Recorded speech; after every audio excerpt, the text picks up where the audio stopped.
Jirtu nagaha kan fayyaadha. DDC dadarino deebitanii harka kiyya buutaniirtu. Ergaan tun ammoo ergaa serious taateedha. Dhugaa dubbachuu fi godinni Harargee bahaa bulchiinsa qabaachuu fi qabaachuu dhabuu isaa. Dubartiitu bulchaa nan beeka. Dubartiin yeroo baay'ee murtii inaa asii achi wannaa hin qabne murteessu yoo seeratti dhufanii. Kanaaf mee ergaa kana share godha waan biraa hin godhina. Waan biraa hin godhina bulchituu yookiin ammootu bulchiinsa godina Harargee bahaa qaama damee milishaa yookiin damee tikaa yookiin ammoo damee qaama nagaha tiksu yookiin ammoo damee waraana malammalu inni taansu ammootu garuu hundaa ol ammoo bulchaa aanaa dadar warra caasaa sana keessa jirtan hunda isaaniitiif ergaa tana nagahani. Ergaan ani qabu waa'ee barataa haramaa itti barataatiin ture qorumsa biyyoolessaa fudhatee qorumsa biyyoolessaas darbee mucaan qorumsa biyyoolessaa kana erga dabree booda maatii dhaqee maatii isaa laaluudhaaf yookiin ammoo gammachuu isaa haadhaaf abbaa biratti magaalaa dadar deemee naannoo magaalaa dadar deemee gammachuu isaa dabarsuudhaaf yeroo inni seensa magaalaa isaa gahu karaa irraa qabanii gara kaambii leenjii waraanaa akka deemu barataa gootanii maal akka isiniin jedhamus hinaaf hin galwan. Bulchiinsi aanaa dadar ani hin beeku maal maqaan isinii moggaafamu dachii tanarra jira jedhee hin yaadu. Yeroo naannoo ijoolleen amma laalaa dhugaa dubbachuudhaa fi kuni gandoomaa miti beekaa kana dhugaa jirtu isinitti hima. An Harargee keessatti hojjedhe, Harargee keessa jiraadhe, ilmaanis Harargee keessatti hore, Harargeen maal akka ta'e hawaasni sun maal akka ta'e ni beeka. Keessattuu bulchiinsi aanaa dadar ammoo haayiskuulii umrii dheeraadhaaf jiraate waa'ee barumsaa hawaasa Harargee birootiifuyyuu fakkeenya ta'an yeroo jedhamee eeggamutti bulchiinsi aanaa dadar barataa qorumsa biyyoolessaa sanuu barattoonni parsantii 8.4 qofa darban barataa cimaa jechuu dandeettan qabxii 350 ol warra argatee darbee 300 kan barbaachisu gara 350 akkan mucaan kun argate jedhama. Mucaa kana fuudhanii daangaa waraanaatti erguun silaa milishoota isaan qaban sana kudhannan isaanii bakka walitti qabanii maatii isaa guutuu isaanii walitti qabanii jechuudha. Duguuganii daanbii waraanaatti ergamuu qabanii. Duguugamanii warri barataa sana qabee ergee jechuudha. Barataan suni ijoollee parsantii 8 biyya sana keessatti abdataman keessa akka Itoophiyaatti jechuudha. Barataa tokko. Wanti nama dhibu garuu muka ta'uun isaanii takkaafu ammoo jimaa qamaatanii jimaa irraa ol kaanaan waan hojjettan warri hin laallanne warri mirqaanumaan fiiddanii kanas arganne sanas arganne kanas arganne tan hayyuu boru biyya sanaaf faayidaa addaa uumuu danda'u qabdanii baabbilee kaambii leenjii warri galchisan mucaa sana ilma hiyyeessaati of course osoo ilma keessan ta'e osoo ilma daa'ima bulchituu godina Harargee bahaa taate osoo daa'ima bulchaa aanaa Haramaayaa ta'e osoo daa'ima bulchaa aanaa Kombolchaa ta'e aanaa Jaarsoo ta'e godina Harargee bahaa keessaa kan kaadiree hundaa keessaa tokko ta'e kan kaabinee aanaa dadar keessaa ilma nama tokko osoo ta'e silaa wanti isin gootan akka dadariititti mucaa qabxii bareedaa nuuf fideetiin Itoophiyaa keessaa namoota parsantii barattoota bara kanaa parsantii 8.4 keessatti lakkaa'amu jedhamu sana sadarkaa sanatti maqaa isin yaamsise silaa maqaa itti gootanii dinagdee walitti qabdanii maallaqa walitti qabdanii mucaa sanaan anaa galuu baga nagahaan galtee jabaa tokko arganne seenaan si yaadataa bakka jedhu ni qabdanitti mucaa fuutanii waraanaaf yeroo ergitan isin ummata sammuun yaaddanii miiliyaan yaaddanii qamaatanii yaaddanii sammuu qulqulluu rabbi isiniin kennee yaaddanii rabbaa beeku. Kanaaf ummanni aanaa dadar barataan aanaa dadar barattoonni aanaa dadar jechuudha. Dhimma kana akka salphatti ilaalina. Wanti har'a mucaa kanarratti har'a raawwate boruu barattoota aanaa dadar keessaa bahan, barattoota Harargee bahaa hunda keessaa bahan hunda irratti raawwatamaadha. Kanaaf barataa ija qabu tokkocha ajjeesuun Oromoo dhageeffadhaa. Haacaaluu ajjeesuun Oromoo hangam akka miidhani beekna. Ijoolleen akkanaa kun boru nama sammuu qabu, boru nama ija qabu, boru mucaan kun eessa gahaa nama namuu hin beekne, ispeeshaalistii maalii ta'uu kan danda'u. Yookaan mucaan kun boru ganama erga yuunivarsiitii seenee booda warruma amma akka biyyaatti sadarkaa tokkoffaa lammaffaa jedhamee yaamamuu fi maqaa gurguddaa itti godhanii murtiinis sheeknis waa hundinuu jala deemanii deeggarsaan bira dhaabbatan kana hunda boru ganama mucaan kun caaluu danda'a. Dhugaa isinitti hima.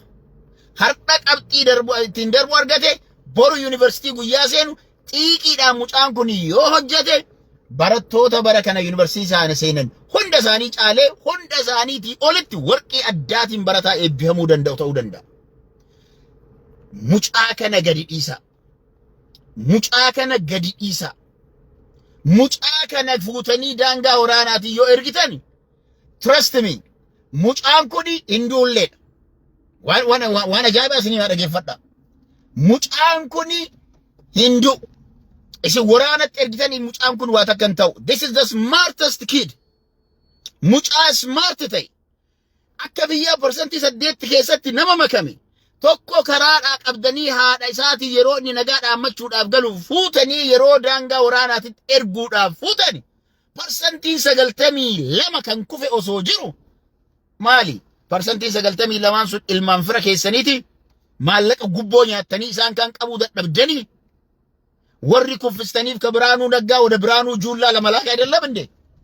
ተማሪ እኮ የሚወርቅበት አንዱ ምክንያት በረታም ኩን ሁንድ ወንት ኩፉፍ ኤዶ Biraanuu Naggaa ni kuffisa Biraanuu Juullaa ammoo waraanaaf malammala. Kun amma kan nama dhibu ammoo maal ta'e mucaa Biraanuu Naggaa dabarse. Biraanuu Naggaa qorumsa dabarte. Ati qualified taateerta. Ati waan nuti barbaannu ol nama addaati jedhee ragaa isaan baaniif isa radha fuutanii gara Biraanuu Juullaatti wanta ergitaniif maali? Maali haatummaa mucaa kanaa maal isin goote? Haati mucaa kanaa bar gammachuun isii mucaa haadha akka hin dubbisne dhoorgitanii jechuudha. Haadhallee akka hin dubbisne dhoorgitanii. Mucaa haati gammachuu meeqaan silaa gammachuudhaan akka isin mirqaana jimaatiin mirqaantan san isiin gammachuu ilma isaatiin mirqaante. Yoo mucaa kana isin harkaa fuutaniitiin gara biraa dabarsitani kana booda Harargee bahaa keessatti barataan maaliif barataadha? Maal gochuu barataadha? Maal gochuu qabxii dabruunis barbaachisare? Maatiriik immaa darbuun yuunivarsiitii seena jedhamee dubbatamuun maal gochuu barbaachisaadha? Kanaaf warri bulchiinsi aanaa dadar ummata kufa, ummata dadhaba, ummata wallaalaa, ummata muka jimaa qofaa yaaddan jechuudha isinam. Waan biraatii miti bulchiinsi aanaa dadar sadarkaa sanatti gadi cabee high schoolii addaati manni barumsaa beekamu. Harargee bahaa keessa manni yeroo zamana akka awraajjaatitti illee jiraatan magaalaan dadar oborraa awraajjaa turte. Magaalaa seenaa qabdu, magaalaa barataa meeqa baasti, high schoolii akkamii osoo qaban har'a ammoo mucaa tokkocha isaaniif qorumsa darbe sana fuudhanii yeroo gara daangaa waraanaatitti ergan aanaan dadar hangam akka salphate, aanaan dadar hangam akka Oromootti akka yaaduu dadhabe. Laalamee hubadhaa ijoollee dodola keessatti qabxii fidan.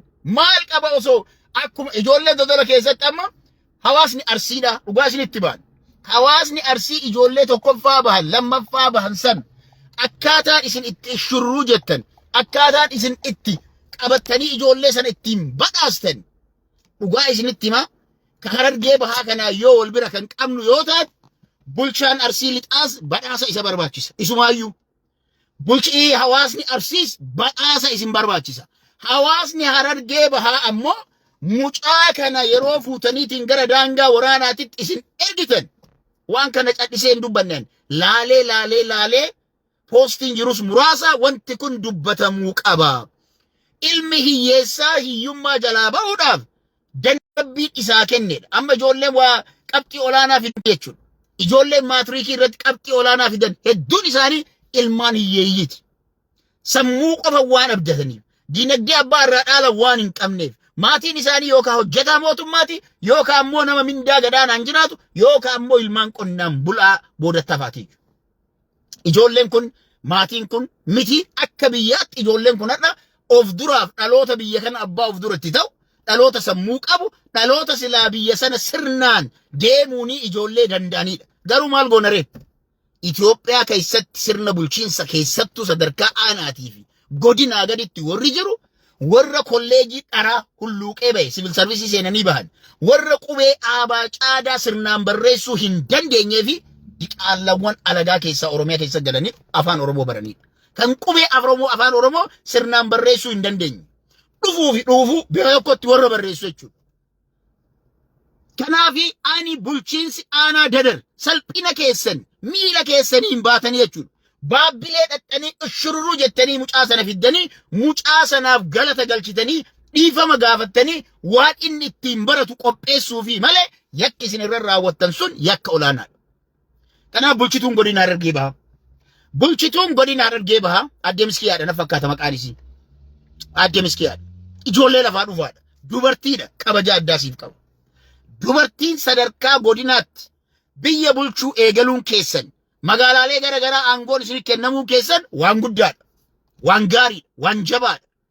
Garuu ilma jabaa mucaa jabaa osoo mucaan kun ilma kaadiree hiriyaa keetii taate kaabinee hiriyaa keetii taate ilma kee osoo taate abbaa warraa kan kee osoo taate obboleeyyan kan kee osoo taate kazinoota kan kee osoo taate tokkitti isii karaa barataa qabxii fidee miti kan qabxii gaarii hin fidinuyyuu gara daangaa waraanaatti karaa irraa qabdanii akkaataan isin ergitan yeroo barbaadan fedhiidhaan jettan.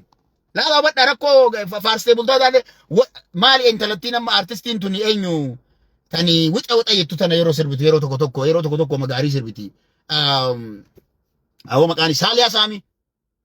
Ilmi namaa daangaa malee nagaan ofiisaa fedhiisaatiin ni waraana deemaa jira jetteetiin lafa dhiitaa turte Jawaariif deebisuu isiitiif beekaa. Lafa dhiitaa turte. Saaliyaa Saamii. Barataan mana barumsa dadar. Haramaatti qorumsa fixee mana bultii awwadaa naannoo san jiru irratti barumsa sana fixee hadha yeroo inni haadha isaa galeetiin gammachuu maatii isaa wajjin qoodachuudhaaf karra magaalaa seensa dadariitti qabaniitiin kan daangaa ergaa jiran. Fedhii isaatiin hire. Fedhii isaatiin. Probably isin warri fedhiidhaanii isinu maal maallaqa isin kennanii faarsaa artanii takka ammoo waan isin kennan bifachuu sodaattanii faarsaa artan malee itti amantaniif miti. Kanaaf Aadde Miskiyaadha na fakkaata maqaan isii bulchituun godina Harargee baha. Ergaan kun si'iif Oromoon eessumaa jirtan namni feesbuukii isii beektan namni dhugamatti dubartiin tun murannoo isii amma isii argaa jiran jabina isiitu amma isii ilaallaadha.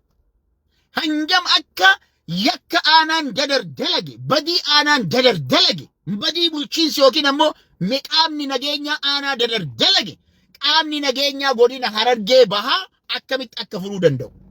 Mucaa kana akkamiin fuutanii gara haadha isaatti galchisanii haadha rifachiistan haadha boochiftan sana mucaan kan kee maqaa aanaa keenyaatu nu yaami. Mucaan kan kee mucaa galata qabu borullee waan guddaa isarraa eeggannaa jettanii mucaa kana fuutanii mana deebistanii barumsa yookiin yuunivarsiitiin itti deemuu maluudhaaf kabajaadhaan ulfinaan deemsuu dandeettan. By the way, bulchituun godina Harargee baallee kanas dhagahuu diddee warri godinaallee kana dhagahuu diddanii kana bira ol darbee namni ani ergaan kun bira dhaqqabuu danda'u Birhaanuu Naggaatii fi Birhaanuu Juullaati. Birhaanuu Naggaatii fi Birhaanuu Juullaa. Birhaanuu Naggaa mucaan ati dabarte jette yuunivarsiitii seenee jette silaa kunoo gara waraanaa dabarsanii ilmi kun Oromoollee waan ta'eef ati Oromoo cabsite waan taateef dhimmi kun dhimma keetii miti nan beeka. Birhaanuu Juullaatiif ammoo ergaa sii qaba. Mucaan kun waraana isaan mala kan jettan taanaan waraana malee bakki isaan malu hin jiru kan jettan tana maalaan mucaan kun deemuun isarraa dirqama jettan taanaan mucaan kun mucaa smaartiidha. Fuudhaatii makkalaakaa injineeringii galcha. Dhaamsan isinii qabu.